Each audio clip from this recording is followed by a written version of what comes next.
E aqui uma outra coisa que como danado esses polímeros se apresentam, tá? Então, basicamente, eu tenho 4 características de um polímero, tá? Eu vou ter os polímeros, são chamados de linear, então várias moléculas lineares. Eu tenho os polímeros chamados de ramificados, tá? Então a cadeia principal, e dessa cadeia principal saem ramos. Temos os polímeros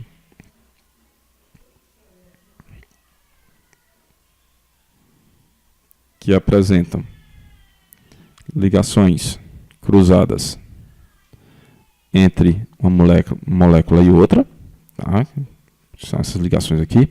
Então, nesse caso, eu não tenho nada ligando as moléculas, não tenho nada ligando essas cadeias principais, nem nesse caso aqui, nem nesse daqui. Já nesse daqui, eu tenho ligações entre uma molécula e outra. E nós temos os polímeros em rede. Isso daqui é característica que a gente vai ver um pouquinho mais lá na frente, de materiais chamados termoplásticos. E isso daqui de materiais termofixos. Isso daqui também é uma característica de elastômero. A gente vai ver mais na frente o que danado é isso.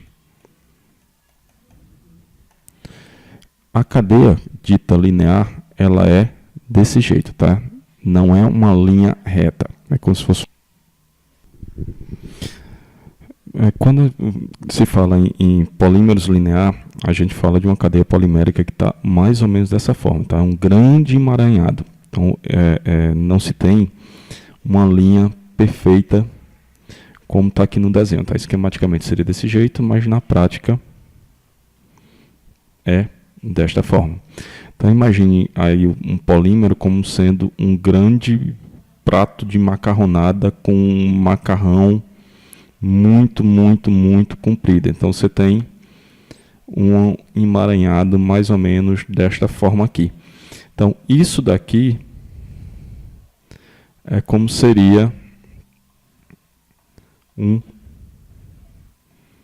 polímero, tá? Linear, sem ter ramificação. Então seria mais ou menos desta forma aí.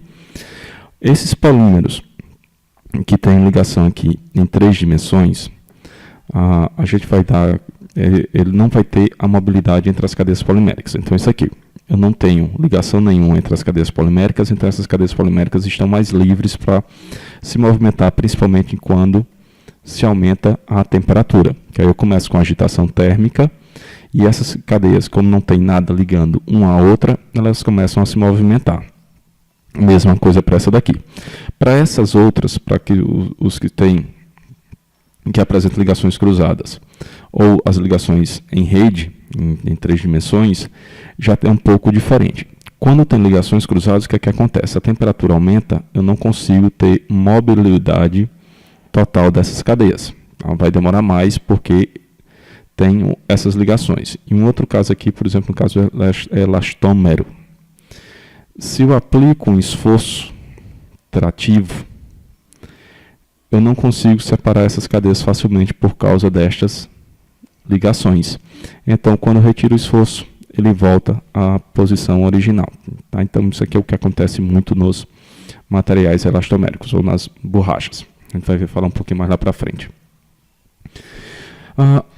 Do ponto de vista geral, nós temos a classificação dos polímeros, ou podemos classificar os polímeros de forma química, através da composição do mero, pelo seu peso, sua forma e pela sua estrutura.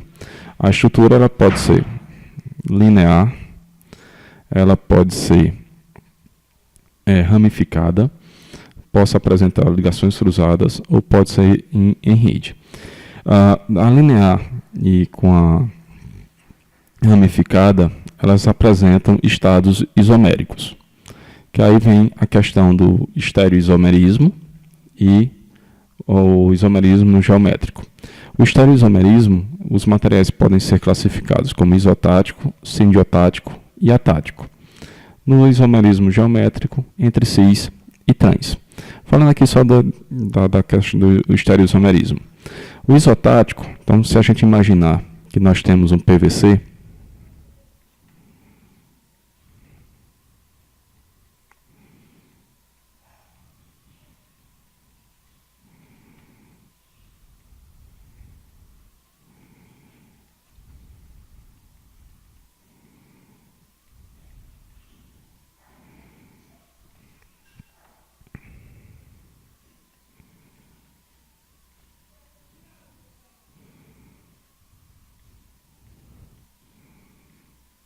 temos aqui o PVC. Então, o que é que está acontecendo com o átomo de cloro? Está sempre do mesmo lado. Então, está de lados iguais. Então, ele é iso. E a taticidade dele mostrando tudo do mesmo lado. Sendo diotático, o que é que vai acontecer com o PVC?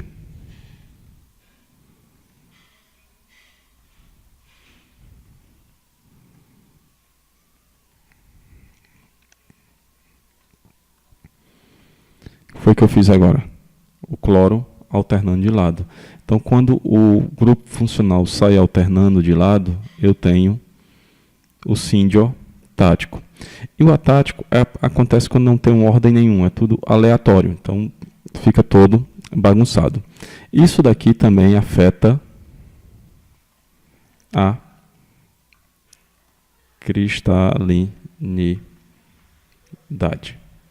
Ou seja, se eu tenho um negócio tudo organizadozinho, isotático ou sindiotático, ainda ter mais cristalinidade.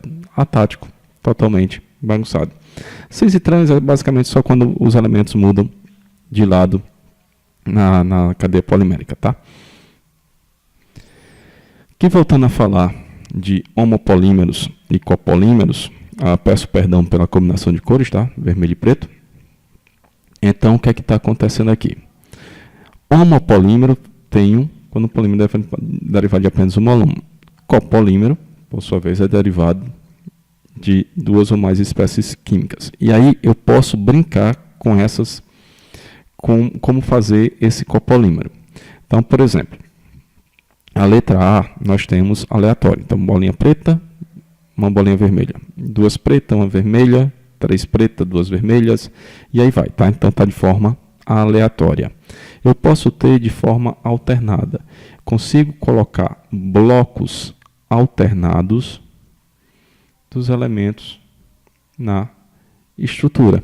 Então, coloco um pedaço de um polímero, pedaço de outro, pedaço de um polímero, pedaço de outro, numa mesma estrutura.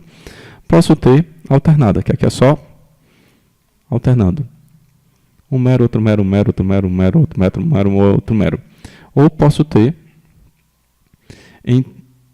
ramificada, onde eu tenho a cadeia principal de um polímero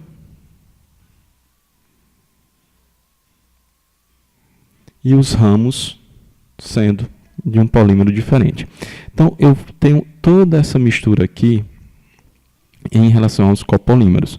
E como é que eu vou utilizar cada uma dessas estruturas? Variando essas estruturas, saio modificando as propriedades.